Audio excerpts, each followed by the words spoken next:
Mexicana mañana frente a Ecuador. Hablando en serio, es un partido muy, muy bravo, muy seco, muy duro. Tiene que ser candidato, por supuesto, México, por la localía y porque ha mejorado, porque ha sido uno de los 3 únicos equipos con números perfectos, pero la fase de grupos ya pasó, Sequeiro. Ya eso quedó, como diría mi pollito, es la pretemporada de la liguilla, ¿no? Sí. Yo le decía a Nacho que no controlo toda la prensa internacional, pero escuchando la prensa internacional, dan pasando a Ecuador, ¿eh? Con una tranquilidad. O sea, no te dicen partido difícil, no sé qué. O sea, con una tranquilidad de Ecuador. Así lo ven ellos. Acá lo estamos viendo distinto. Ahora, hay otra cosa que también hay que destacar, y se lo decía también a Nacho. Si fuera Argentina, diríamos, no, se han ganado de todos los sabores, de todos los colores, en todos los partidos. Si fuera Estados Unidos, ¿qué diríamos? No, los tienen hijos, no le podemos ganar. Pero a Ecuador, México, en cualquier circunstancia, inclusive en su Copa América, le ha ganado, con una generación, con la otra y con la otra. Y destacaba yo ayer, ¿cuál fue me parece, el punto de este equipo de Javier Aguirre? El 0-4 con Colombia fue, creo que, lo más bajo, ¿no?, que vimos. Y después jugó contra Ecuador. Y después jugó muy bien con Ecuador y ahí el equipo, pum, para arriba. Aunque perdió con Paraguay, ya no vimos nunca más esas bajas, ese desastre de selección. Entonces, algo pasa cuando enfrentas a Ecuador. Ahora, siempre la primera vez, Charlie. No, pero aparte el envión anímico que tiene México es muy importante. El envión anímico que tiene Ecuador es muy importante porque le ganó una potencia. Pero ¿cuál es mejor? ¿Los 3 partidos ganados o uno solo, pero le ganaste una potencia? Ese es el tema. Ahora, la altura juega un factor aparte, ya no va a ser factor. México tendrá que mejorar, porque tenemos que ser claros, contra Chequia el primer tiempo sufrió. Sufrió esa parte física y este equipo también es muy potente. Yo creo que México es favorito y debería pasar con ciertas dudas, por decirlo así, en el sentido de que va a enfrentar un rival de mucho cuidado. O sea, tenemos que ser un poco obvios, Nacho, de repente. Estuvo a punto de quedar eliminado y de ser un fracaso Ecuador, pero como no quedó y le ganó a Alemania, tenemos que volver a destacar las fortalezas que destacamos en los últimos meses de Ecuador, que tiene jugadores en las mejores ligas del mundo, que tiene a un jugador bicampeón de la Champions, que tiene al mediocampista, puede ser uno de los más caros para mí, supravalorado, lo que tú quieras. Yo insisto, no tiene el talento de un Aguinaga. Y hoy claramente no tiene el punch ofensivo porque pues, les ha costado mucho trabajo. Pero en general lo que dice Charlie, por algo la prensa internacional los pone como favoritos. Por donde juegan sus futbolistas y lo que hacen a nivel de clubes. Pero la selección es otra cosa. Y habría que decirles a nuestros colegas internacionales pues que México en su casa es imbatible. Sí, yo ayer hacía, en la última palabra, había una pregunta de esto sobre la generación. O sea, si comparas las generaciones, o sea, el por jugador, pues sí, Ecuador tiene mejores jugadores o en mejores equipos. Hemos estado hablando durante toda esta Copa de lo importante que es tener a tus jugadores en los mejores 5 equipos de las 5 mejores ligas. Bueno, ellos sí los tienen, ¿no? Y eso los convierte en un equipo peligroso. Es verdad que no empezaron bien, pero hicieron una muy buena eliminatoria, donde fueron muy sólidos defensivamente sobre todo, y en la Copa es verdad que no ganaban, pero nos parecía injusto que no ganaran, ¿no? O sea, los resultados no se iban dando. La prensa, sobre todo ecuatoriana, fue muy crítica con ellos, y luego viene este triunfo con Alemania. Pero si lo pones contra México, es verdad que la altura ya no va a ser un factor, porque ellos están acostumbrados a ello. Pero el juego conjunto, yo creo que México es mejor. O sea, como equipo, México es mejor. En la historia, que a veces no juega, pero sí, ya lo vimos, sí. Está a favor de México. Y después, el ambiente que va a haber en el estadio el día de mañana, estoy seguro que jugará a favor de la selección mexicana, y todos juntos, los que, como escuché a Gallardo hoy, los que estén en el estadio y todos los que no estaremos ahí, estaremos apoyando y siendo uno solo para buscar este triunfo histórico para México. En la lluvia. Mójate, niño, mójate. Ciudad de México. Carlos, danos buenas noticias. ¿Cómo estás? ¿Cómo están? Buenas tardes, los saludo con mucho gusto aquí desde la puerta 3 del Estadio Azteca. A mi alrededor puro ambulantaje para poder pasar, de verdad es un verdadero caos para entrar a lo que es el Media Center, para poder ingresar al Coloso de Santa Úrsula. Pero bueno, ya en alrededor de 2 horas y cachito empezará la conferencia de prensa del Vasco Aguirre ya previo a este partido ante Ecuador. Los estaba escuchando, creo que México sí es favorito. Sabemos que Ecuador, pues no va a ser un flan, no era lo que se había pensado que iba a ser a la mejor Escocia, que iba a ser Cabo Verde. Sí es una selección de respeto, pero México tiene, creo que los argumentos para poderlos vencer mañana en el Coloso de Santa Úrsula. Y una de las ventajas de México, bueno, pues es el Estadio Azteca, ¿no? Esa es una gran fortaleza que tiene los jugadores con la afición que ahorita está tan conectada, está conectada con esta selección. Los quieren ver que ganen, que estén el próximo domingo enfrentando los octavos de final y bueno, pues creo que se están dando las cosas para que México lo pueda hacer, ¿no? Hola, mi querido Carlos, gran trabajo como siempre. Ayer creo que te vi por ahí en un enlace un poquito mojado, ¿no? Me parece que... Sí, mi Fabi, me cayó el tormentón, fue un tormentón aquí por el Estadio Azteca y alrededor luego se inundó, no, fue un verdadero caos poder salir, pero bueno, salimos bien de este lado del estadio. Una buena vitamina C, papá. Y otra cosita más que te puede ayudar ahí a no agriparte. Mi querido niño, ¿tienes alguna posible alineación de lo que pueda presentar Javier Aguirre el día de mañana frente a Ecuador? Pues mira, mi Fabi, las dudas sigue siendo lo de Edson con Montes, o sea, el Tala, sigue Israel Reyes junto con Gallardo, Johan, y esta duda si es Edson o Montes, ¿no? Y en el medio campo Lira sí va fijo, no hay ningún problema con él. Las dudas, ¿no? Si es Brian o es Gil Mora, si va a estar Romo junto con Fidalgo, en fin, todavía está viendo esas variantes, ya fue el último entrenamiento, trataremos e intentaremos a ver si nos dice algo el Vasco Aguirre sobre estos dos jugadores o estas dos posiciones que tiene que poner en el 11. Será un poco difícil, pero vamos a intentar, Fabi, y el tridente con el Piojo, que lo está haciendo muy bien. Quiñones creo que es el mejor hombre que tiene ahorita la selección dentro del campo, y Raúl Jiménez es lo que estaría mandando el día de mañana el Vasco Aguirre. Y algo que me está llamando la atención, compañeros, es que hoy, por ejemplo, llegaron 5 o 6 reporteros de Ecuador, de la prensa ecuatoriana, se presentaron, saludaron, fueron con la gente de prensa de la selección, con el staff, que como está, se presentaron, dieron la bienvenida, que estaban muy contentos de estar en México. Y la segunda pregunta que hicieron fue, ¿están espantados? ¿Tienen miedo de enfrentar a Ecuador? Y dices, como que no viene mucho al caso de hacer ese tipo de preguntas, ¿no? Pero sí vienen con ese paraguas, abriendo el paraguas, que si no hay boletos para ellos, que por qué tenían que llegar el día de hoy, si habían pactado que iban a llegar el día de mañana, por qué no al aeropuerto de Toluca, por qué tuvieron que llegar al IFA. Entonces empiezan ahí ellos a hacer su propio juego, empiezan ya a jugarlo, pero me parece que México no tiene por qué estar espantado, ni la selección, ni nadie para este partido del día de mañana.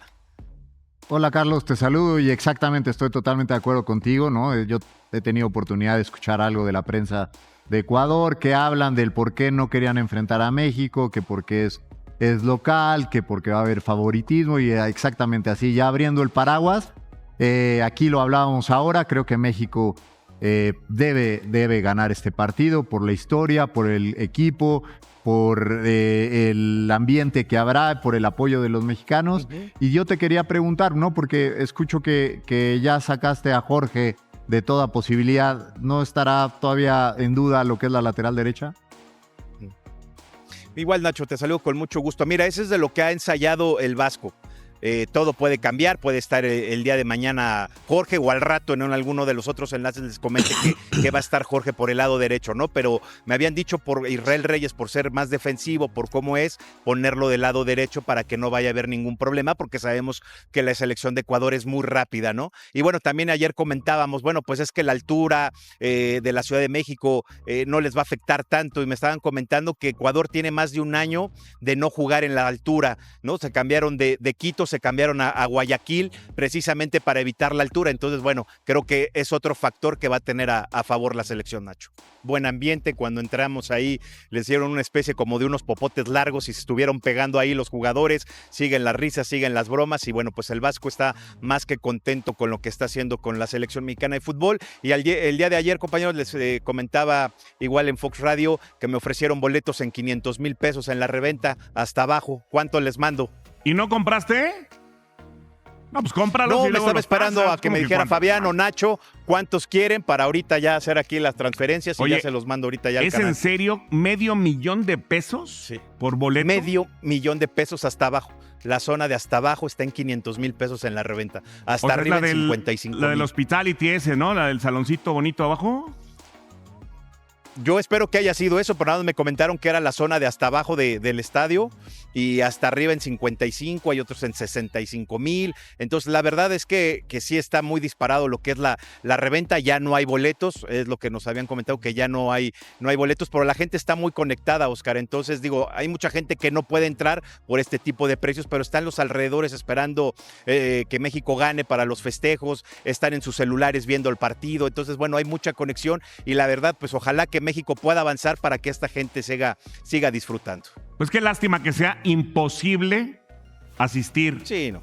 al estadio, imposible, aunque en la oferta y la demanda, mi querido Carlos Rodrigo, pues el que paga, pues lo completa, ese círculo. Entonces, si hay alguien que pague $500,000 por esos boletos, pues la FIFA se va a ir feliz.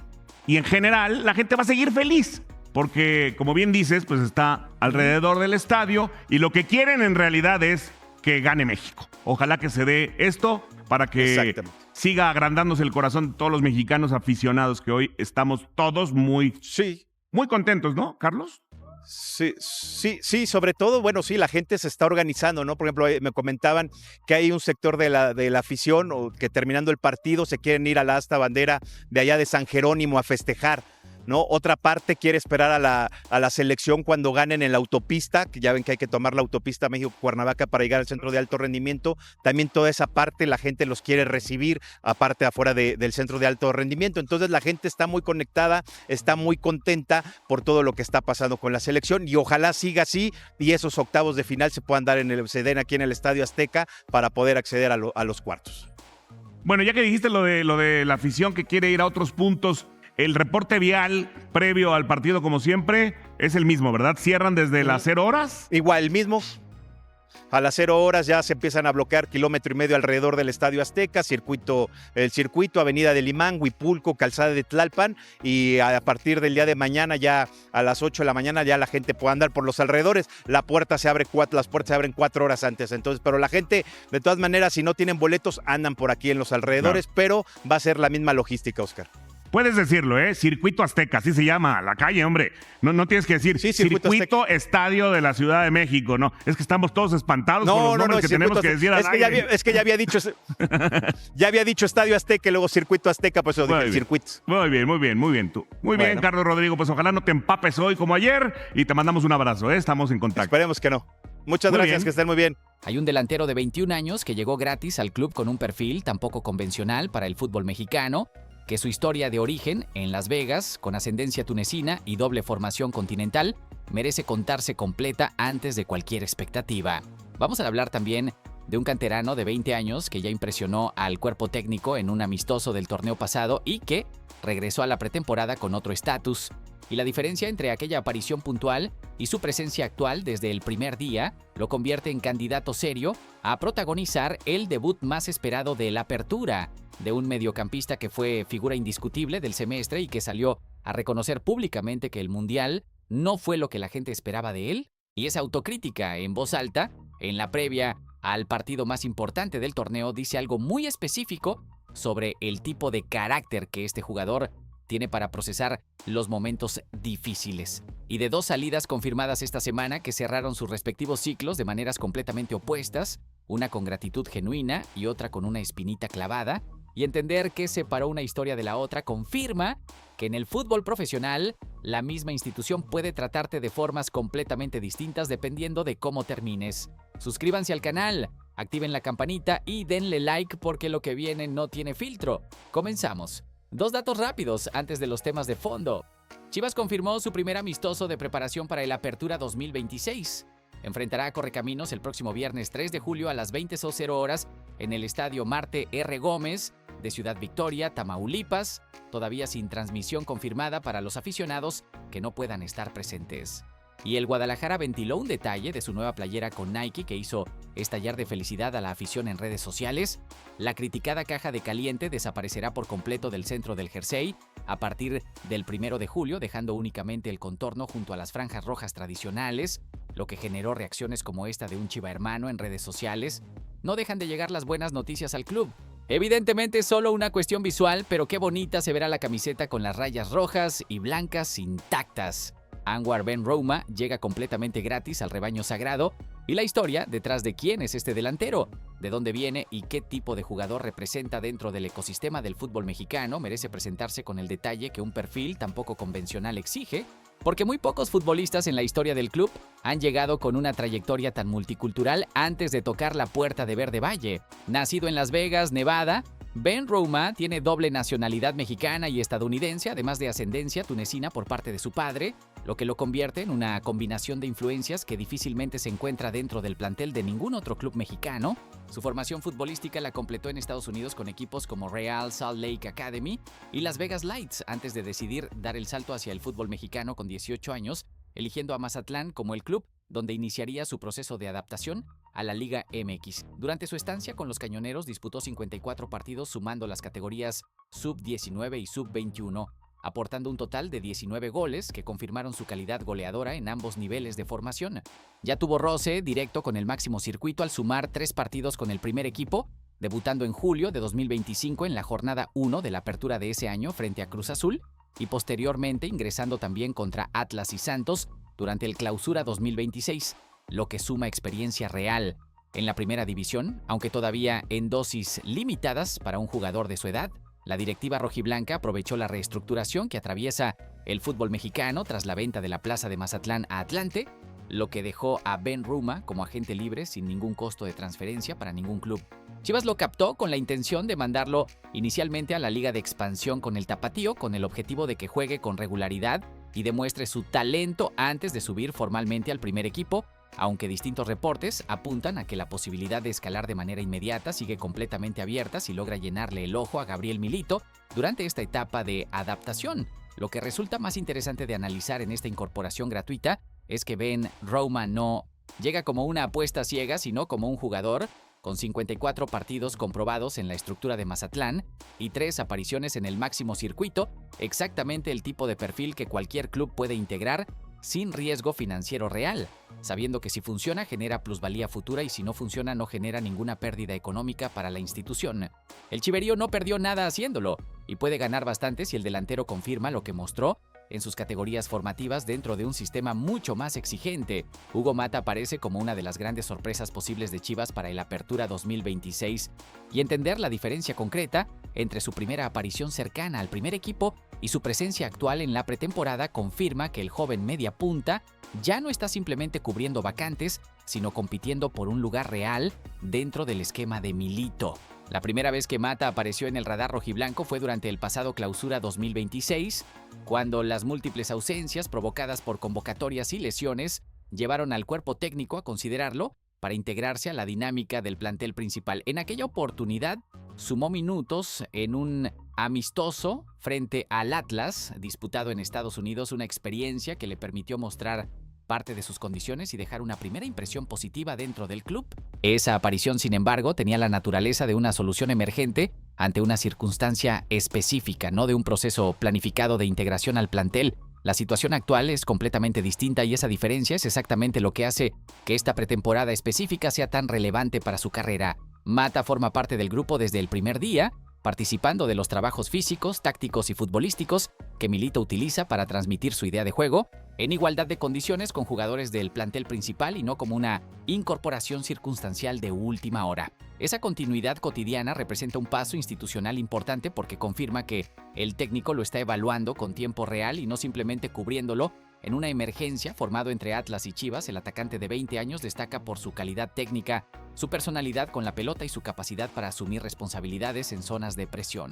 Habitualmente se desempeña como mediapunta, aunque también puede partir desde los costados o actuar como interior ofensivo, con una facilidad particular para asociarse dentro de espacios reducidos, encontrar líneas de pase entre las líneas rivales y generar ventajas en zonas cercanas al área. Esas características encajan directamente con lo que Milito exige a los jugadores que operan en posiciones interiores dentro de su sistema de presión constante. Lo que resulta más esperanzador de analizar en este caso es que el precedente que establece Santiago Sandoval, un canterano que también pasó por momentos de incertidumbre antes de ganarse un lugar real dentro del esquema, confirma que Milito no tiene ningún prejuicio institucional contra los jugadores jóvenes siempre y cuando respondan con actitud y comprensión táctica durante los entrenamientos.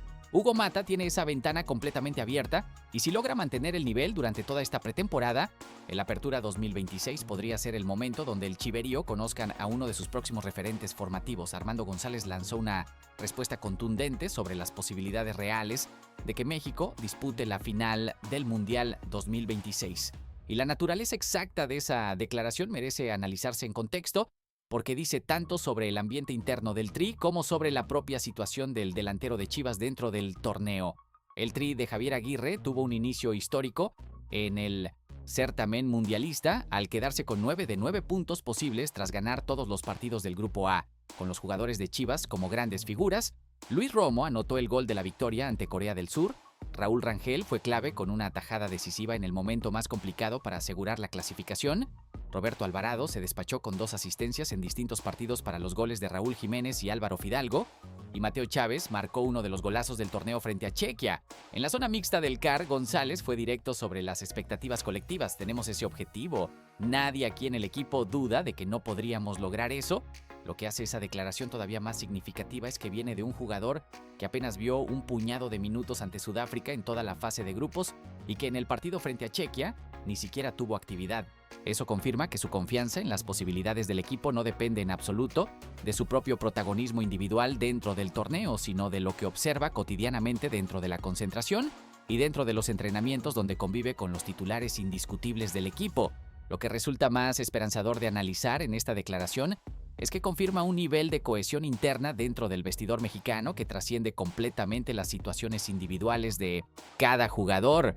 Cuando un futbolista con minutos completamente limitados se siente con la misma autoridad moral para hablar de la final que cualquier titular indiscutible, eso generalmente refleja una unidad genuina que los cuerpos técnicos más exitosos en los grandes torneos comparten como denominador común. Si llegaron hasta acá es porque el rebaño sagrado les corre por las venas y saben que lo que viene ahora es lo que la directiva preferiría manejar sin tanto ruido. Denle like ahorita y seguimos. Brian Gutiérrez reconoció públicamente que no tuvo sus mejores partidos en este mundial y la autocrítica que mostró en plena zona mixta previa al duelo contra Ecuador es exactamente el tipo de declaración que no suena igual cuando la hace un jugador con todo el foco mediático encima y con el interés europeo en juego. El joven mediocampista fue una de las grandes figuras que tuvo Chivas en los últimos 6 meses del torneo local y con menos de 17 partidos le bastó para ganarse la consideración de Javier Aguirre para disputar el Mundial 2026. En el debut mundialista frente a Sudáfrica, Gutiérrez tuvo jugadas claras de gol, que falló de manera insólita, mientras que en el segundo encuentro contra Corea del Sur, poco pudo hacer para inquietar a los asiáticos desde su posición. Por esa razón se especula que Gilberto Mora podría reemplazarlo como titular en el siguiente partido, considerando lo realizado específicamente ante Chequia. En conversación con Tudne, el propio Gutiérrez fue completamente directo sobre esa realidad. No han sido los mejores partidos para mí, creo que puedo mejorar, no es lo que esperaba la gente de mí, pero tengo esa autocrítica. El fútbol te da revanchas y esa revancha es el martes para mí. Y sobre el peso específico del duelo contra Ecuador, añadió, creo que es ganar o ganar. No hay de otra. Nosotros nos vemos ya en octavos, sin embargo, la primera fase es el martes contra Ecuador. A la afición que nos sigan apoyando, vamos a dar lo que podemos dar. Le queremos dar esa alegría al país.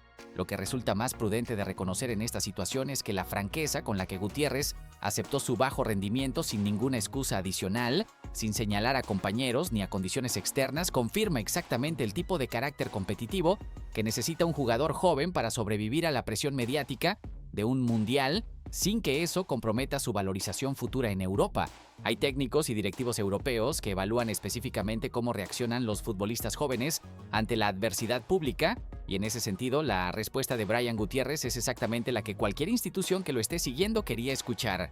César Luis Merlo confirmó que la negociación por Denzel García ya está oficialmente cerrada, y entender con precisión la única condición que podría revivirla ayuda a procesar por qué el Chiverío necesita bajar sus expectativas sobre este fichaje específico para lo que resta de todo este mercado de verano. Uno de los futbolistas que toda la afición esperaba con más ilusión en este libro de pases era Denzel García, quien finalmente se quedaría en FC Juárez sin ningún movimiento concreto hacia Guadalajara. Merlo fue directo sobre el estado real de la negociación en una conversación con FútbolTuber. Chivas al día de hoy lo que hizo por Denzel García ya terminó, ya se retiró. En su momento estaba en la contienda, pero Bravos de Juárez pedía una cifra que Chivas entendía que era muy excesiva y por consiguiente me dijeron que a mí, hace ya un tiempo que tío Merlo, mira que de esta nos bajamos. Ahora si Bravos llama a Chivas o algún otro club que lo quiera y dice, oye, en vez de tanto por esto te lo doy, bueno, uno nunca sabe. Al día de hoy no hay nada nuevo por Denzel. La conexión que más ilusionaba al chiverío con esta operación, la de que la salida de Gilberto Sepúlveda hacia FC Juárez facilitara de alguna manera una contrapartida con García, también quedó completamente descartada por más de un insider rojiblanco en redes sociales. Ambas negociaciones avanzaron por caminos completamente separados sin ninguna relación directa entre sí, lo que confirma que la ilusión de un movimiento combinado fue más una construcción de la afición que una realidad administrativa entre los dos clubes. Lo que resulta más honesto de reconocer en esta historia completa es que Chivas tomó una decisión de mercado completamente racional. Ninguna directiva debería pagar una cifra que considera excesiva simplemente porque la afición ya se ilusionó con un nombre específico. Esa disciplina en el manejo del presupuesto, aunque genere frustración inmediata, es exactamente el tipo de criterio que diferencia a los clubes que sostienen su salud financiera a largo plazo de los que terminan pagando por errores de mercado cometidos bajo presión de la afición. Eric Gutiérrez se despidió oficialmente de Chivas con un mensaje emotivo y genuino, mientras Gilberto Sepúlveda está a punto de hacer lo mismo pero con una espinita clavada que su propio entorno ya confirmó. Dos despedidas que cierran este mercado con tonos completamente distintos y que juntas construyen un retrato revelador sobre cómo una misma institución puede cerrar ciclos de maneras radicalmente opuestas. Abran el expediente completo de Gutiérrez primero para entender la magnitud de su historia dentro de este club. Hecho 1.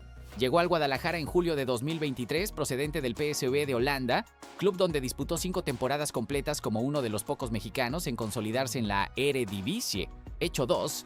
En su mejor etapa europea, su valor de mercado llegó a alcanzar los 5.5 millones de euros, según Transfermarkt.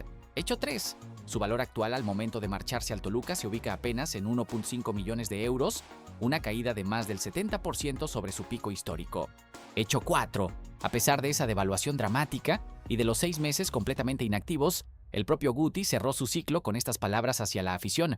Solo tengo palabras de agradecimiento, gracias a toda la afición por el cariño, el respeto y por hacerme sentir como en casa desde el primer día. Ustedes hicieron esta etapa realmente especial, mi familia también se enamoró de este club, de su gente y de todo lo que representa. Nos llevamos recuerdos inolvidables que siempre estarán en nuestro corazón. Ahora abran el expediente de Gilberto Sepúlveda. A diferencia de Gutiérrez, el Tiva no cierra con gratitud sino con dolor. El periodista José María Garrido reveló, tras conversar con el entorno del jugador, lo que circula dentro de su círculo más cercano.